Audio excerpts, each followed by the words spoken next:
Uvakale sitsho ngokwakho uGeneral Shadrack Sibiya into baziyakhala. Hayi bezikhala ziku-loudspeaker futhi.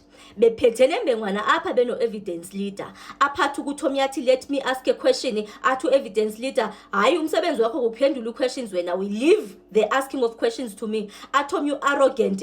Omnye athi ayandikho arrogant ingxaki yakho wena awufuni ukuphendulana nemibuzo. Athi omnye yabona xa kedila nami ngale ndlela kadila nami zadila ngendlela kadilana. Kutsho uGeneral Shadrack Sibiya phofu ke seketshilo wathi uzibhaqa ngathi ngoku udila negqoda likaGeneral Mkhwanazi. Akasadili no-evidence leader. Even indlela kamphethe ngayo u-evidence leader.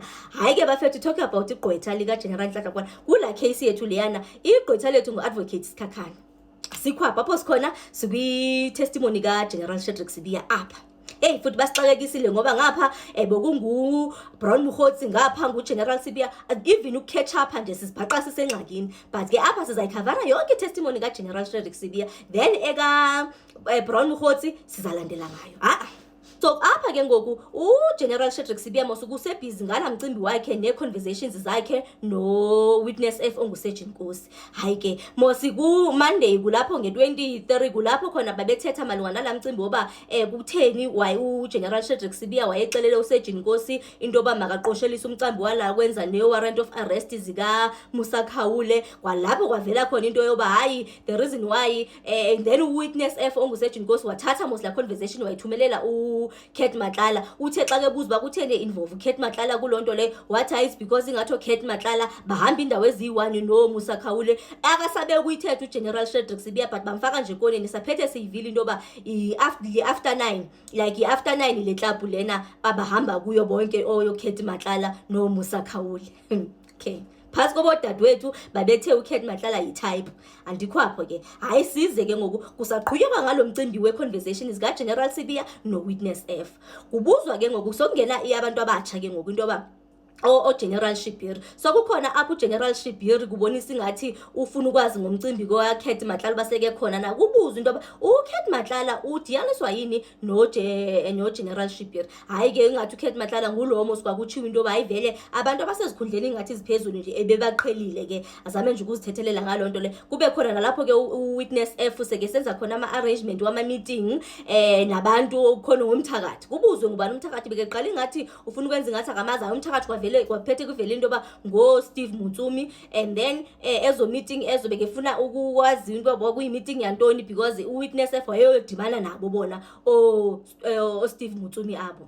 Kubuzwe ngubani lo Steve Mutsumi okumele badibane nonto badiyaniswa yini hayi ke nini bekefuna ukwenza ukudlala lapha ingathi hayi akazi into baba bedibaniswa intoni akazi nabo bantwabo kwathiwa ukwazi ngalo because kwi-chat kukhona kwalapho kwawena usithi nami ndifuna ukuyodibana nami ndi-arrangele meeting ngiyodibana ndifuna udibana nabo agent ubungeke ubungabazi abantu akathi uyodibana nabo uthi nawe ufuna ukuyodibana wena ubhadlile nje ungafuna ukuyodibana nabantu ongabazi yinto nje ngathi njalo. Hayi ke bamfaka ekoneni but nje kwavele kuvele ingathi kube umthakathi ke ngoku ngwabo Steve Mutsumi apha. Steve Mutsumi lo obonakala ingathi bokujoba kuthunyelelwana ke i-conversations kukhona le message engu-witness apho in between zike zigqithiswe mos na witness F kwi-testimony yakhe wayetshilo zigqithiswe kuSteve Mutsumi kube khona nezi-classified information into yoba even i-classified information khona apho bekefuna ukuzenza khona isibhayizani yanto yoba hayi ayikho classified kwathiwa hayi bo ine-watermark leyo document leyo nanso hayi ke kwaphethe evumile. So yiyo nje into that they dealt with more or less the whole day izolo kudilwa nomcimbi okwenzana ntoni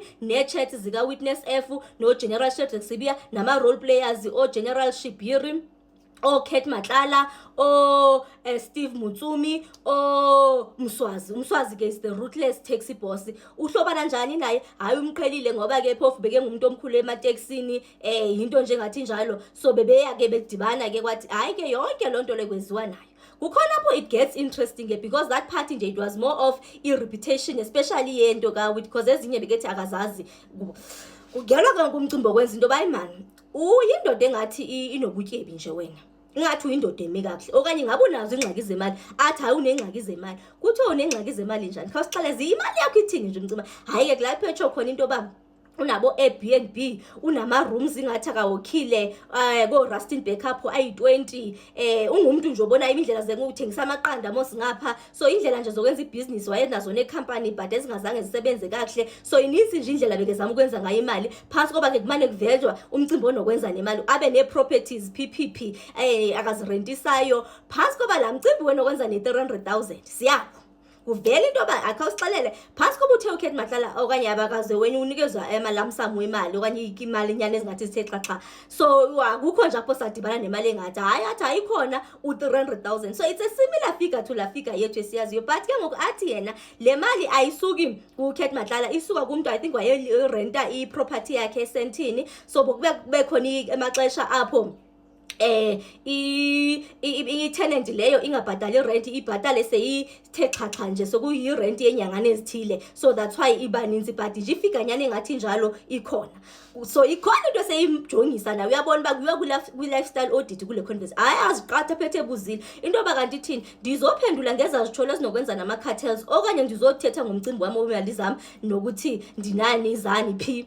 Hayi-ke kuphethwe kutsho ukuthi hayi even that one because i-allegation zikhona ezithi wena unemali eza ngendlela engacacanga engaqondakali ncam. So even nayo kwezo allegations is part and parcel of yonke loo nto leyo. Hayi-ke bumbona nje futhi into yoba akasayithandi ncam but nje waphethe kutshiwo imicimbi we-lifestyle audit nawo kwatshiwo nje into yoba hayi uke wayenziwa i-lifestyle audit wathi yena uke wazenziwa watsho uba wayezenziwe nini but nje xa ndibajongile yakhona into ethi noba bazafuna ukumphinda nge-lifestyle audit.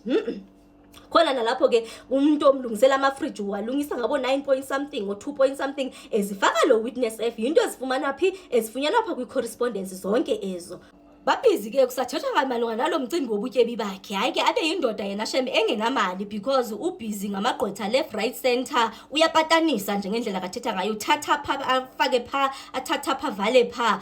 Ubhizi ngamagqwetha left right center ngomadlanga commission ngozi adopho ngapha ubhizi nasemsebenzini. Kube khona nalapho ethe kaloku ukuyiwo yena kubuza ukuyiwo ngubani lo muntu okuyiwo naye. Hayi ke wathi i-system ke uphansi kwalento kabhizi yonke ke yiyo nalapha nje bemadlanga ubhizi nje uzolwa impi yoba save icareer yakhe. Hayi ke kuthiwe okay awunamali njani phansi koba wena unezivumelwano kungenwa kula mcimbi ke ngoku kaSkanik uStewart. Lo uGeneral Shedrack Sibiya akabonakala esebenzisa iveni yakhe and wathi xa ethetha lo kwangathi yi-protector of i-bodyguard wangumuntu ongathi unezivumelwano noGeneral Shedrack Sibiya into yoba bazabhadala na 60 to 70k a month.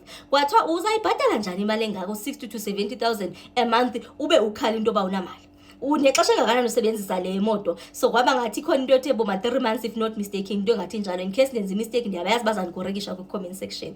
So wayithini wayibhadala ke ngokule mali ithini, uzayithatha phi le mali xa ungumuntu ongathi aya unamali athi hayi beke ngekayibhadale bese ngumuntu nje beke sapatanisa ebethi apho xa epope khona efumene lo ezosentana akazifumene athathe abemnikeze noba ngo-5,000 nani phansi kwalo nto yakhe eyomcimbi okwenza lo. Kusathethwa ngoSkania kubuzwe into yoba hayibo le ndoda ke ngoku njengoba uye wayithatha wayisondeza apha uqale nini ukuyisondeza. Athi hayi ingathi le ndoda isondele kakuhle ngela xesha after i-press briefing isitsho sithi hayibo ingathi uyindoda olwiswayo wena emsebenzini. So wangumuntu ozoba yi-support structure ke ngoku. So kwathiwa okay, so even if that is the case sithetha ngendoda apha ebonakala ingathi inama-criminal cases against igama lakhe. Uyithatha le ndoda uyisondeza kuwe nize nibe niyatshintshisana nangemoto ngoba nemoto baye batshintshisana khona apha ingathi noGeneral Sibiya uye wamnika yakhe imoto xa yena ethatha 11 into engathi njalo. Ithini into wathi hayi during elo xesha nje because bese ndibhizi nje ndisempini nje eziserious bendingasenaxesha lobubani ngubani. And ke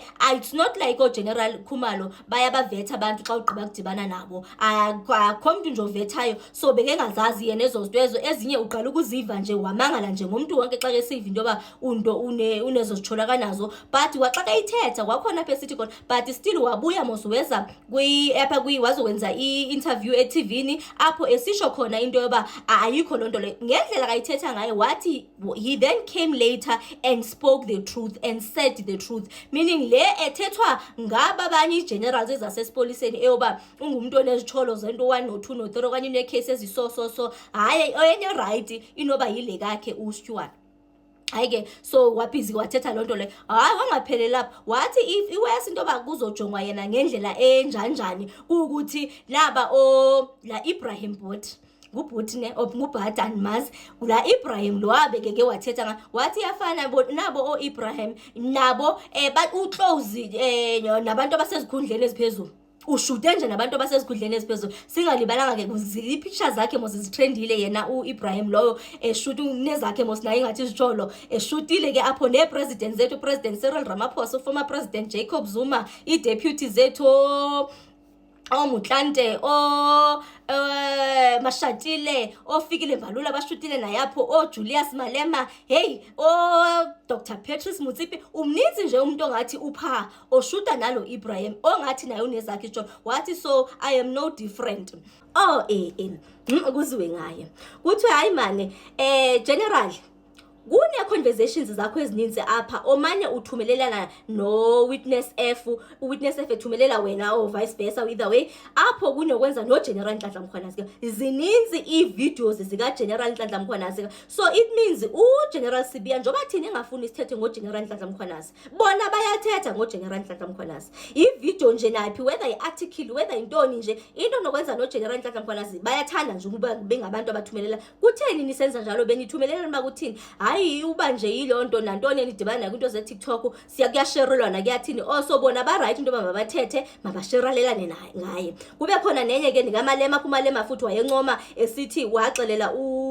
ubheki icele into yoba makathathe General Nhlanhla Mkhwanazi amenzi national commissioner because ngoyena umuntu ongathi uqotho for lapho nayo kidlaliwe apho zonke ke phofu bezidlalwa ndinazo on all my previous posts except lika Julius Malema lika General Nhlanhla Mkhwanazi apho ethetha khona yena zonke ndinazo kukhona nalapho khona wathi khona kaloku yena hayi yena uzimisela nje uzadila nabo ngokomthetho ndinayo into yakho I think futhi yaze i very close to 1 million views uzadila nabo ngokomthetho legally or else hayi even kwi-field abafuna ukudibana naye ngapha on the hayi bangayi kuyodinyana khona ngapha so into nje ezinjalo so uzama nje ukorekisha ke nalapha into yoba hawu General Nhlanhla Mkhwanazi akayo script ntontoni kuthena ezathetha ingathi uyi-script ntontoni sokutheni soza abayozi-criminals yinto nje engathi njalo so kuphicothwe ke nalo mcimbi lo phofu ethe seke wachayisa engagqibanga kusamele uba kujongwe elinye ilanga leshedule into yoba uzaphinda abuye nini sekedinwe engasafuni nix wayedla ngokuthi ugogo kwami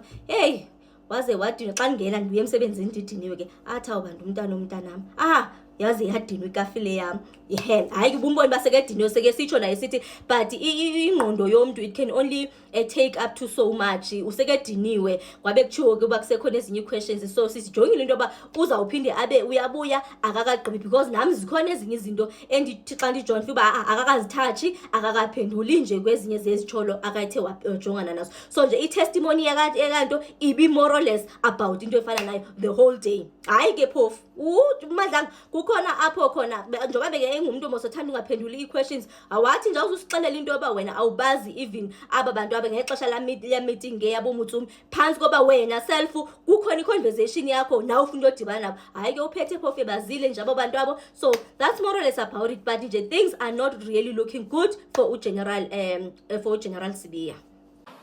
I know I'm in trouble but I can laugh about it. I'm not sure whether I'm number one. Number one is the president. That's what I know. Okay, so that's why I first went to your message to Sergeant Nkosi. You send it to him, he forwards it to MCB, he says it came from number one.